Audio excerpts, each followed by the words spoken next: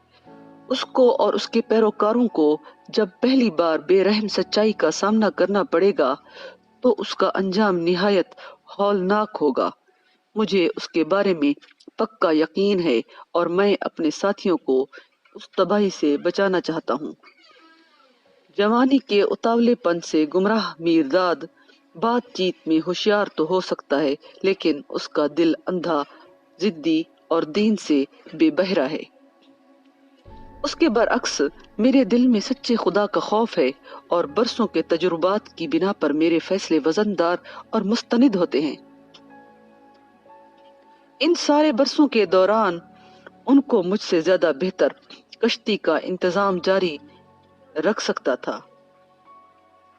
کیا میں نے اتنی مدت تمہارے ساتھ نہیں گزاری، اور میں تمہارا بھائی اور باپ دونوں نہیں بنا رہا؟ کیا ہمارے دلوں پر سکون کی خدائی رحمت نازل نہیں ہوئی، اور ہمارے ہاتھ بے انتہا خوشحالی سے نوازے نہیں گئے؟ پھر ہم ایک اجنبی کو وہ سب کچھ جو ہم نے ایک لمبے عرصے کے دوران فراہم کیا ہے کیوں برباد کرنے دیں؟ جہاں اعتماد کی حکمرانی تھی وہاں غیر اعتمادی، اور جہاں سکون کی بادشاہت تھی وہاں کشمکش یا تنازع کو پاؤں کیوں جمانے دیں؟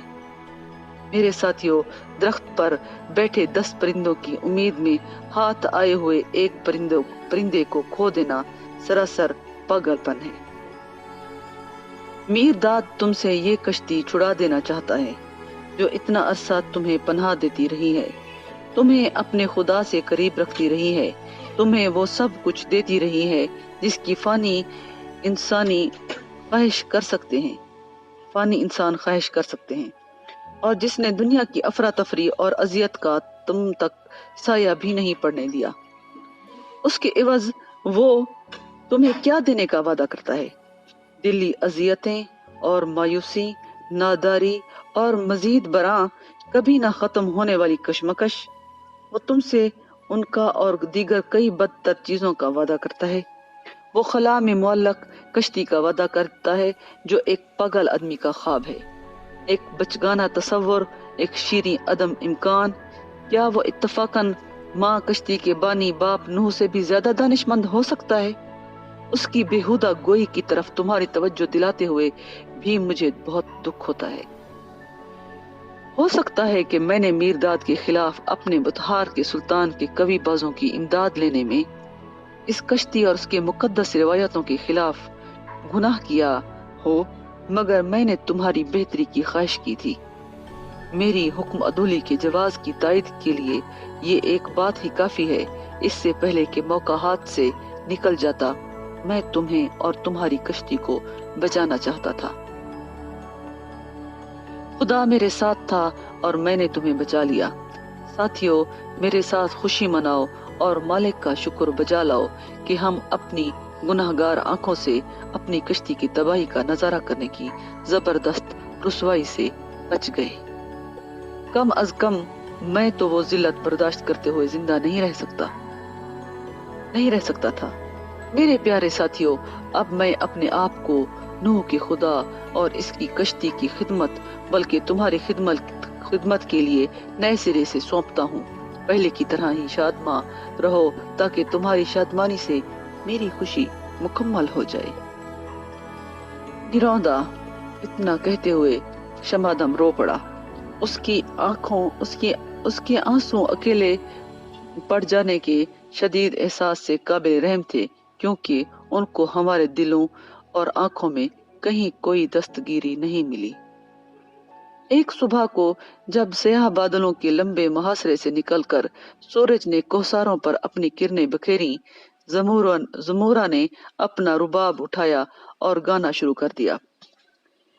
میرے رباب کے کوہرے سے منجمد ہونٹوں پر اس کا گیت جم گیا۔ میرے رباب کے برف سے گھرے دل میں خواب برف کے نیچے دب گیا۔ او میرے رباب، وہ سانس کہاں ہے جو تیرے گیت کو گرمائے گا؟ او میرے رباب، وہ ہاتھ کہاں ہے جو خواب کو نجات دلائے گا؟ بتہار کی کال کوٹھڑی میں بھکارن ہوا جا، بتہار کے زندان کی زنجیروں میں میرے لیے ایک گیت مانگ کر لا۔ سورج کی عیار کرنوں جاؤ، بتہار کے تاریک قید خانہ کی زنجیروں سے میرے لیے ایک گیت چرا کر لاؤ۔ میرے عقاب کا پنکھ آسمان جتنا وسیع تھا اور اس کی پناہ میں بادشاہ تھا، مگر اب میں یتیم ہوں، لاوارث ہوں، اور میرے آسمان پر ایک الو حکمران ہے، کیونکہ میرا عقاب دور پرواز کر گیا ہے بتہار کی کال کوٹری کی طرف۔ نروندا جب اس کے ہاتھ ڈھیلے ہوئے اور اس کا سر اس کے رباب پر جھکا تو زمورہ کی آنکھوں سے ایک آنسو ٹپک پڑا۔ اس آنسو نے ہمارے سینوں میں تھمے غم کے نکاس کا راستہ کھول دیا، ہماری آنکھوں کے پانی کے پھاٹک کھول دیے۔ میکایون اپنے پاؤں کے بل اچھل کھڑا ہوا اور اونچی آواز میں چیخ اٹھا، میرا دم گھٹ رہا ہے، اور وہ دروازے کے باہر کھلی ہوا کی طرف لپکا۔ زمورہ، نکاستر اور میں اس کے پیچھے پیچھے صحن سے ہوتے ہوئے بیرونی احاطہ کے پھٹک پر پہنچ گئے، جس کے باہر ساتھیوں کو قدم رکھنے کی اجازت نہیں تھی۔ میکایون نے زوردار جھٹکے کے ساتھ بھاری چٹخنی کھینچی، پھاٹک چوپٹ کھل گیا اور وہ باہر کی طرف یوں بھاگا جیسے کوئی شیر پنجرے سے نکل کر بھاگتا ہے۔ باقی تینوں نے بھی ویسا ہی کیا۔ دھوپ گرم اور چمکدار تھی اور اس کی کرنیں جمی ہوئی برف پر یوں دمکتی تھیں گویا کہ آنکھوں کو چندھیا کر اندھا کر دیں گی۔ جہاں تک نظر کی پہنچ تھی ہمارے سامنے درختوں سے خالی اور برف سے ڈھکی ہوئی اوبڑ کھابڑ پہاڑیاں پھیلی ہوئی تھی، اور تمام گرد و نواح روشنی کے عجیب و غریب رنگوں سے دمک رہا تھا۔ ہر طرف اتنی خاموشی تھی کہ وہ کانوں کو ناگوار گزرتی تھی، اور ہمارے پاؤں کے نیچے آنے والی برف کی چرمراہٹ ہی اس خاموشی کے طلسم کو توڑتی تھی۔ ہوا گویا بدن کو چیرتی جاتی تھی، ہمارے پھیپڑوں کو سہلاتی بھی جاتی تھی، اور ہم ایسا محسوس کر رہے تھے کہ جیسے ہمیں آگے ہی آگے اڑائے لیے جاتی ہے۔ یہاں تک کہ میکایون کا مزاج بھی بدل گیا اور اس نے رک کر بلند آواز میں کہا، کھلا سانس لینے کے قابل ہونا بھی کتنا اچھا لگتا ہے۔ صرف کھلا سانس لینا بھی، اور در حقیقت ایسا لگتا ہے جیسے کہ ہم پہلی بار آزادانہ طور پر سانس لینے کا لطف اٹھا رہے تھے اور ہمیں سانس لینے کے معنی سمجھ میں آ رہے تھے۔ ہم تھوڑا ہی راستہ چلے تھے جب میکایون کو دور دراز اونچائی پر کوئی سیاہ چیز دکھائی دی۔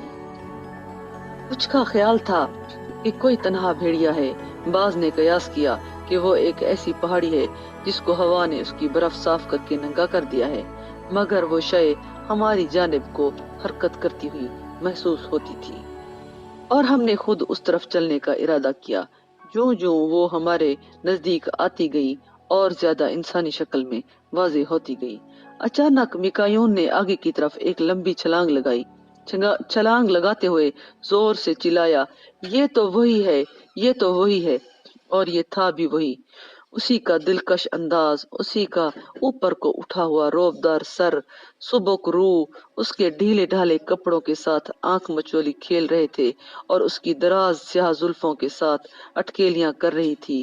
دھوپ نے اس کے عنبری بادامی چہرے کو اپنی ہلکی سی لو سے جلا دے رکھی تھی، مگر اس کی سیاہ خواب آلود آنکھیں پہلے کی طرح چمک رہی تھی اور ان سے پر اعتماد، متانت اور تسخیر کن محبت کی لہریں اٹھ رہی تھیں۔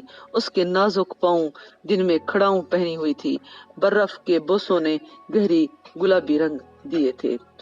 سب سے پہلے میکایون اس کے پاس پہنچا اور سسکیاں بھرتا اور مسکراتا ہوا اس کے قدموں پر گر پڑا۔ اس کے ساتھ ہی جیسے عالم بے ہوشی میں وہ بڑبڑا رہا تھا، اب میری روح مجھے واپس مل گئی ہے۔ باقی تینوں نے بھی ویسا ہی کیا، مگر مرشد نے ان کو ایک ایک کر کے اٹھایا، ہر ایک سے نہایت محبت سے بغل گیر ہوا اور کہا، میر داد، میں تمہیں یقین کا بوسہ دے رہا ہوں، اور اب کے بعد تم اعتماد میں سو گے اور یقین میں جاگو گے۔ گمان تمہارے سرہانے میں نہ تو گھونسلہ بنائے گا اور نہ تذبذب ہی تمہارے قدموں کو لڑکھڑائے گا۔ دوستو، باب نمبر 29 کو یہاں پر روک رہے ہیں، سلسلہ کلام کو آگے بڑھائیں گے انشاءاللہ۔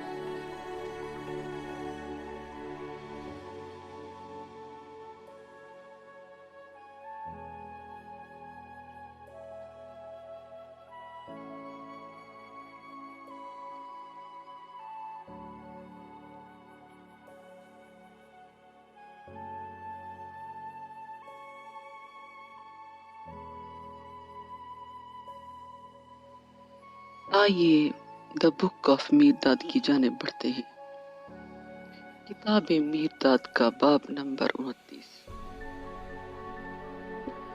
میر داد، میں تمہیں یقین کا بوسہ دے رہا ہوں، اب کے بعد تم اعتماد میں سو گے اور یقین میں جاگو گے۔ گمان تمہارے سرہانے میں نہ تو گھونسلہ بنائے گا، نہ تذبذب ہی تمہارے قدموں کو لڑکھڑائے گا۔ گراندہ چار ساتھی جو پیچھے کشتی میں رہ گئے تھے، جب انہوں نے مرشد کو دروازے پر کھڑا دیکھا تو وہ یہ سوچ کر خوفزدہ ہو گئے کہ وہ کوئی خیالی پیکر ہے، مگر جب اس نے ان کو ایک ایک کا نام لے کر پکارا اور انہوں نے اس کی آواز سنی اور اس کے قدموں پر سر بسجدہ ہوئے، سوائے شمادم کے جو اپنی جگہ پر چپکا رہا۔ مرشد نے ان چاروں کے ساتھ بھی پہلے جیسوں کی طرح ہی سلوک کیا اور پہلے جیسے ہی الفاظ کہے۔ شمادم ہکا بکا دیکھ رہا تھا اور سر سے پاؤں تک کانپ رہا تھا۔ اس کا چہرہ لاش کی مانند زرد پڑ چکا تھا، ہونٹ لرز رہے تھے اور اس کے ہاتھ بے معنی اس کے کمر بند کو ٹٹول رہے تھے۔ وہ اچانک اپنی جگہ سے پھسلا اور ہاتھوں اور پیروں کے بل رینگتا ہوا جہاں مرشد کھڑا تھا وہیں جا پہنچا۔ اس نے اپنی باہیں اس کے پیروں کے گرد ڈال دیں اور فرش کی طرف منہ کیے ہوئے لرزتی ہوئی آواز میں کہا، مجھے بھی یقین ہے مرشد، مجھے بھی یقین ہے۔ مرشد نے اس کو بھی اٹھایا اور اس کو بوسہ دیے بغیر کہا، میر داد، یہ خوف ہے جو شمادم کے لمبے چوڑے جسم کو کپ کپا رہا ہے اور اس کے منہ سے مجھے بھی یقین کہلوا رہا ہے۔ شمادم اس جادوگری کے آگے کانپ رہا ہے اور سرنگوں ہے جس نے میر داد کو سیاہ کھائی اور بطحار کے زندہ سے باہر نکال دیا۔ اور شمادم بدلے سے ڈرتا ہے، وہ اس بارے میں بے فکر ہے اور اپنے دل کو سچے یقین کی طرف مائل کرے۔ جو یقین خوف کی لہر پر جنم لیتا ہے وہ فقط خوف کا جھاگ ہوتا ہے، وہ خوف کے ساتھ ہی پیدا ہوتا ہے اور اس کے ساتھ ہی ختم ہو جاتا ہے۔ سچا یقین صرف محبت کی شاخ پر ہی اگتا اور پنپتا ہے۔ عرفان اس کا پھل ہوتا ہے۔ اگر تم خدا سے خوف کھاتے ہو تو خدا پر بھروسہ نہ کرو۔ شمادم پیچھے ہٹتا ہوا آنکھیں تمام وقت فرش پر جمائے ہوئے۔ شمادم بد نصیب ہے اور اپنے گھر میں مردود ہے۔ مجھے کم از کم اتنا موقع تو دو کہ میں ایک روز کے لیے تمہارا خدمتگار بنوں اور تمہیں گوشت اور گرم کپڑے پیش کر سکوں، کیونکہ تمہیں بہت بھوک اور سردی لگ رہی ہوگی۔ میرے پاس وہ گوشت ہے جس سے باورچی خانے ناواقف ہیں، اور وہ گرمائش ہے جو اون کے دھاگوں یا آگ کی شعلوں سے ادھار نہیں لی جاتی۔ کاش شمادم نے سامان خورد و نوش اور گرمانے والی چیزیں کم اور میرے والا گوشت اور گرمائش گودام میں زیادہ رکھے ہوتے۔ دیکھو، سمندر چوٹیوں پر سردی گزارنے آیا ہے، اور چوٹیاں سمندر کو چوغے کے طور پر پہن کر خوش ہیں، اور چوٹیاں اپنے کوٹ کی گرمائش لے رہی ہیں۔ سمندر بھی کچھ دیر کے لیے پہاڑیوں پر اس طرح چپ چاپ اور مسحور لیٹ کر خوش ہے، مگر محض کچھ عرصہ کے لیے، کیونکہ موسم بہار بھی آئے گا اور سمندر جاڑے کے موسم میں بے حس و حرکت بڑے سانپ کی سی اپنی کنڈلی کھولے گا اور عارضی طور پر گروی رکھی ہوئی اپنی آزادی واپس مانگے گا۔ پھر یہ ایک ساحل سے دوسرے ساحل تک دوڑ لگائے گا، اور یہ پھر ہوا کی سواری کرے گا، آسمان میں گھومے گا، اور جہاں بھی اس کا دل چاہے گا اپنے آپ کو چھڑکے گا۔ لیکن شمادم، کچھ لوگ تیری طرح بھی ہوں گے جن کی زندگی مسلسل جاڑے اور اٹوٹ بے حسی کا عالم ہوتی ہے۔ یہ وہ لوگ ہیں جن کو ابھی تک موسم بہار کی نیک ساعت کا احساس نہیں ہوا۔ دیکھو میرداد، اس بہار کا مجدہ ہے۔ میرداد زندگی کا پیام ہے، موت کا پیام نہیں۔ تو اب اور کتنی دیر بے حس و حرکت پڑا رہے گا؟ یقین کر شمادم، جو زندگی لوگ جیتے ہیں اور جو موت وہ مرتے ہیں، جاڑے میں بے حس و حرکت پڑے رہنے کے برابر ہے، اور میں لوگوں کو جھنجھوڑ کر ان کو نیند سے بیدار کرنے اور ان کو ان کی گپھاؤں اور بلوں سے نکل کر ابدی زندگی کی آزادی میں قدم رکھنے کا پیغام دینے آیا ہوں۔ میرے مفاد کے لیے نہیں، اپنی بہتری کے لیے میرا یقین کر۔ نروندا۔ شمادم چپ چاپ کھڑا رہا اور اس نے اپنا منہ نہیں کھولا۔ تینوں نے میرے کان میں کہا، مرشد کو پوچھ کہ اس نے بطحار کی قید سے باہر آنے کی کیا سبیل بنائی، مگر یہ سوال پوچھنے کے لیے میری زبان نے میرا ساتھ نہ دیا۔ پھر بھی مرشد نے فوراً ہی خود کسی طرح میرا سوال بوجھ لیا تھا۔ میرداد، بطحار کا قید خانہ اب بطحار کا قید خانہ نہیں رہا، وہ ایک درگاہ بن گیا ہے۔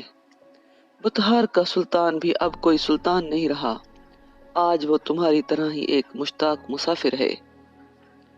بینون کسی تاریخ تہ خانے کو بھی خیرہ کن روشنی کے مینار میں بدلا جا سکتا ہے، کسی مغرور سلطان کو راغب کیا جا سکتا ہے تاکہ وہ حقیقت کے تاج کے مقابلے میں اپنے سر کا تاج پھینک دے، یہاں تک کہ غرائی ہوئی زنجیروں میں سے نغمہ آسمانی پیدا کیا جا سکتا ہے۔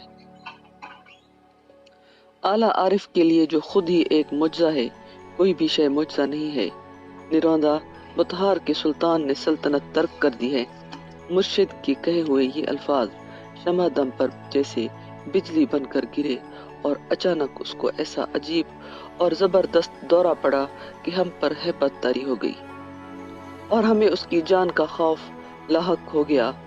دورہ غشی میں ختم ہوا اور ہم ایک لمبی جدوجہد کے بعد اس کو ہوش میں لائے۔ باب نمبر 29 مکمل ہوا۔